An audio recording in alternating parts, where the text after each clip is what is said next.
തോട് വൃത്തിയാക്കാൻ ശ്രമിക്കുമ്പം ഒരു എഞ്ചിനീയർ പറയും, സാറേ ഇത് കോർപ്പറേഷൻ്റെ നമ്മുടെ അല്ല.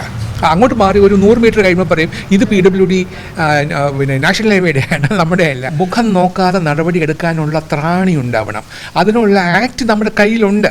നമുക്ക് അതിനുള്ള ആയുധം നമ്മൾ സജ്ജരാണ്, പക്ഷേ നമ്മളത് ചെയ്യുന്നില്ല. തിരുവനന്തപുരം നഗരത്തിലെ മാലിന്യ പ്രശ്നം, വെള്ളക്കെട്ട്, ഇതൊന്നും ഇന്നോ ഇന്നലെയോ തുടങ്ങിയതല്ല. ഇത് വർഷങ്ങളുടെ പഴക്കമുണ്ട്. ഈ ഒരു പ്രശ്ന പരിഹാരത്തിന് മുൻ ചീഫ് സെക്രട്ടറി ആയിരുന്ന ജിജി തോംസൺ കുറേയധികം നിർദ്ദേശങ്ങളും പദ്ധതികളും ആവിഷ്കരിച്ചതാണ്. ആ പദ്ധതികളൊക്കെ ഇപ്പോൾ ഇവിടെ എത്തി നിൽക്കുന്നു. ഇക്കാര്യങ്ങൾ വിശദീകരിക്കാൻ മുൻ ചീഫ് സെക്രട്ടറി ജിജി തോംസൺ ഒപ്പം മീഡിയയോടൊപ്പം ചേരുകയാണ്. സാർ, ഇപ്പോഴത്തെ ഈ വെള്ളക്കെട്ട് പ്രശ്നം, മാലിന്യ പ്രശ്നം, അതിലേക്ക് വരുന്നതിന് മുമ്പ് ഇപ്പോൾ ഇങ്ങനൊരു അപകടം ഉണ്ടായതിനു ശേഷം പരസ്പരം പഴിചാരലുകളാണ് നടക്കുന്നത്. സാർ എന്താണ് തോന്നുന്നത്? പരസ്പരം പഴിചാരാൻ വളരെ എളുപ്പമാണ്. കാരണം ഇതിനകത്ത് ഒരുപാട് ഏജൻസികളുണ്ട്. ഇപ്പം നമുക്ക് റെയിൽവേ ഉണ്ട്. കാരണം റെയിൽവേ സ്റ്റേഷൻ്റെ അടിയിൽ കൂടിയാണ് ഒരു പ്രധാനപ്പെട്ട ഒരു തോട് പോകുന്നത്. അതുകൊണ്ട് റെയിൽവേ ഉണ്ട്. പിന്നെ ട്രിവാൻഡ്രം കോർപ്പറേഷനുണ്ട്, നാഷണൽ ഹൈവേ ഉണ്ട്, PWD റോഡ്സ് ഉണ്ട്, ഇറിഗേഷൻ മൈനർ, മേജർ റോഡ് വരില്ല, മൈനർ, പിന്നെ ഇലക്ട്രിസിറ്റി ഡിപ്പാർട്ട്മെൻറ്റ്, പിന്നെ കേരള വാട്ടർ അതോറിറ്റി, എല്ലാം കൊണ്ട് പോരാഞ്ഞിട്ട് ഇന്ത്യൻ ട്രിവാൻഡ്രം ഡെവലപ്മെൻറ്റ് അതോറിറ്റി, ഇങ്ങനെ ഇത്രയും ഏജൻസികൾ ഇതിനകത്ത് ഇൻവോൾവ് ആണ്. അപ്പം നമ്മൾ തോട് വൃത്തിയാക്കാൻ ശ്രമിക്കുമ്പം ഒരു എഞ്ചിനീയർ പറയും, സാറേ ഇത് കോർപ്പറേഷൻ്റെ നമ്മുടെ അല്ല. അങ്ങോട്ട് മാറി ഒരു 100 മീറ്റർ കഴിയുമ്പോൾ പറയും, ഇത് PWD പിന്നെ നാഷണൽ ഹൈവേയുടെയാണ്, നമ്മുടെ അല്ല. ഇങ്ങനെ പല ഏജൻസികൾ ഇതിനകത്തുണ്ട്. അപ്പോൾ ഇവരെല്ലാവരും ഏകോപിപ്പിക്കുന്നത് ഏറ്റവും പ്രധാനപ്പെട്ട ഒരു കാര്യമാണ്. ആ ഏകോപനം നടക്കണമെങ്കിൽ ചീഫ് സെക്രട്ടറിയുടെ റാങ്കുള്ള ഒരു ഉദ്യോഗസ്ഥൻ ഇതിന് വേണ്ടിയിട്ട് മുന്നിട്ടിറങ്ങുക തന്നെ വേണം. ഏത് ഡിസാസ്റ്റർ ഉണ്ടായാലും, പൊതുജനത്തിന് അസൗകര്യം ഉണ്ടാക്കുന്ന എന്ത് സംഭവം ഉണ്ടായാലും ഇമ്മീഡിയറ്റ് നമുക്ക് നടപടിയെടുക്കാം. ഒരു കോടതിയും അത് ചോദ്യം ചെയ്യില്ല. ഏകോപനമില്ലായ്മ വകുപ്പുകൾക്കിടയിലുണ്ട്. കാരണം ഇത് ഇന്നോ ഇന്നലെ തുടങ്ങിയതല്ല. ഈ വെള്ളക്കെട്ട് പോലെ തന്നെ കാലാകാലങ്ങളായി തുടർന്നതെന്നാണ് വകുപ്പുകൾ തമ്മിലുള്ള ഏകോപനമില്ലായ്മ. ഇപ്പോഴും അത് തുടരുന്നുണ്ടെന്നാണ് സാർ പറയുന്നത്. നോക്കൂ, നമ്മൾ 2015 UDF ഗവൺമെൻറ് ഇരുന്ന കാലത്താണ് ഞാൻ ചീഫ് സെക്രട്ടറി ആയത്.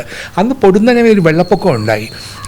തിരുവനന്തപുരം സിറ്റി വെള്ളത്തിനടിയിലായി. ഞാൻ എൻ്റെ കാറിൽ പിന്നെ ഇവിടെ കൊച്ചാർ റോഡിൽ കൂടി പോകുമ്പോഴേ എൻ്റെ കാർ മുന്നോട്ട് പോകുന്നില്ല. കാരണം മുഴുവൻ വെള്ളമാണ്. അപ്പോൾ ഡ്രൈവർ പറഞ്ഞു, നമുക്ക് PTP നഗറിലേക്ക് പോകാം. അങ്ങനെ ഞങ്ങൾ കാർ തിരിക്കാൻ പാടുപെടുമ്പോൾ കിഴക്കേക്കോട്ടയിൽ നിന്ന് ഒരു പാവപ്പെട്ട മനുഷ്യൻ, ആരാണെന്ന് പോലും എനിക്ക് അറിഞ്ഞുകൂടാ, അയാൾ എന്നെ ഫോൺ ചെയ്തിട്ട് പറഞ്ഞു, സാറേ ഞങ്ങൾ കഴുത്തറ്റം വെള്ളത്തിൽ നിൽക്കുകയാണ്, ഇവിടെ ചത്ത എലികൾ ഒഴുകി നടക്കുന്നു, അമേധ്യം ഒഴുകി നടക്കുന്നു, ഇത് എന്ത് ജീവിതമാണ്, ഇതാ നരക തുല്യമാണ്, ഇത് എന്ന് പരിഹരിക്കാൻ പറ്റുമോ എന്ന് അയാൾ കേണപേക്ഷിച്ചതിൻ്റെ വെളിച്ചത്തിലാണ് ഞാൻ അന്ന് തന്നെ എൻ്റെ എല്ലാ പ്രോഗ്രാമും ക്യാൻസൽ ചെയ്ത് ഇതെല്ലാം കാണാൻ വേണ്ടിയിട്ട് പോയത്. എൻ്റെ ഉദ്യോഗസ്ഥന്മാരെയും വിളിച്ചുകൊണ്ട് പോയി. ആ PRDക്കാരോട് പറഞ്ഞു, ഇതെല്ലാം വീഡിയോ റെക്കോർഡ് ചെയ്യാൻ പറഞ്ഞു. എൻ്റെ ഭാഗ്യത്തിന് പിറ്റേ ദിവസം ബുധനാഴ്ചയായിരുന്നു, അത് ക്യാബിനറ്റ് ഡേ ആയിരുന്നു. അപ്പോൾ ക്യാബിനറ്റ് തുടങ്ങുന്നതിന് മുമ്പ് CM വരുന്ന കയറിയപ്പോൾ ഞാൻ പറഞ്ഞു, സാർ ക്യാബിനറ്റ് തുടങ്ങുന്നതിന് മുമ്പ് എനിക്കൊരു 10 മിനിറ്റ് തരണം, കാരണം എനിക്ക് വളരെ പ്രധാനപ്പെട്ടൊരു കാര്യം അങ്ങേ കാണിക്കാനുണ്ട്, ക്യാബിനറ്റിനെ കാണിക്കാനുണ്ട്.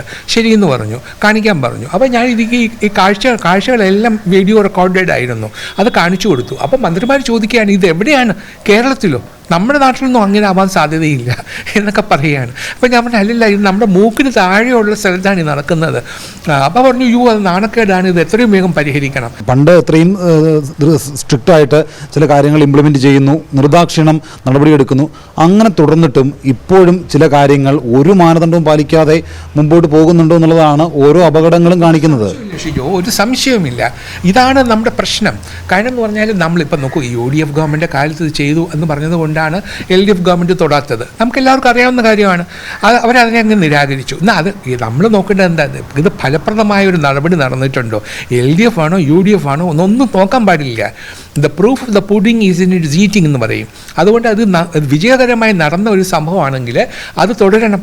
ഒരു വർഷം നമ്മൾ ഓപ്പറേഷൻ എന്താ ചെയ്തത് കൊണ്ട് നഗരത്തിലെ പ്രശ്നം തീരുമോ? മാലിന്യ നിർമ്മാർജ്ജനം വലിയ വെല്ലുവിളി നിറഞ്ഞ കാര്യം തന്നെയാണ്. അതിന് നമുക്ക് ആരും തർക്കമില്ല. പക്ഷേ ഇന്നലെ ഒരാൾ മാലിന്യം നീക്കം ചെയ്യാൻ ഈ ആമയിഴഞ്ചാൻ തോട്ടിൽ ഇറങ്ങുന്നു, അയാൾ അപകടത്തിൽപ്പെടുന്നു, അയാളെ കാണാതാകുന്നു. അയാൾക്ക് ആ മാലിന്യം അവിടെ ഇല്ലായിരുന്നുവെങ്കിൽ സ്വയം നീതിക്കരയ്ക്ക് കയറാമായിരുന്നു. അയാളെ രക്ഷപ്പെടുത്താൻ പോലും ഇറങ്ങിയ ഫയർഫോഴ്സിനോ സ്കൂബ സംഘത്തിനോ സാധിക്കുന്നില്ല. അപ്പോൾ അത്തരത്തിൽ അങ്ങനെ മാലിന്യ നിർമ്മാർജ്ജനത്തെക്കുറിച്ച് എത്ര ബോധവാന്മാരാക്കിയാലും എന്തുകൊണ്ടാണ് മലയാളികൾ പഠിക്കാത്തത്? എനിക്കറിയില്ല, ഇതൊരു മനസ്സിലാവാത്ത കാര്യമാണ്. കാരണം നമുക്ക് ഇത്രയും നമ്മൾ പറഞ്ഞിട്ടും ഇപ്പോൾ കോർപ്പറേഷനും പിന്നെ എന്താണ് റെയിൽവേയും കൂടെ വഴക്ക്. റെയിൽവേ പറയുന്നത് ഞങ്ങളുടെ പ്രോപ്പർട്ടിയാണ്, കോർപ്പറേഷൻ പറയുന്നത് അവരുടെ ജോലിയാണ്, ഞങ്ങളുടെ അല്ല. പക്ഷേ ഈ മാലിന്യം വരുന്ന ആരുടെ ജോലിയാണ്? അത് റെയിൽവേയുടെ ആണോ? അത് കോർപ്പറേഷൻ്റെ അല്ലേ? അപ്പോൾ കോർപ്പറേഷൻ എന്ത് നടപടിയെടുത്തു?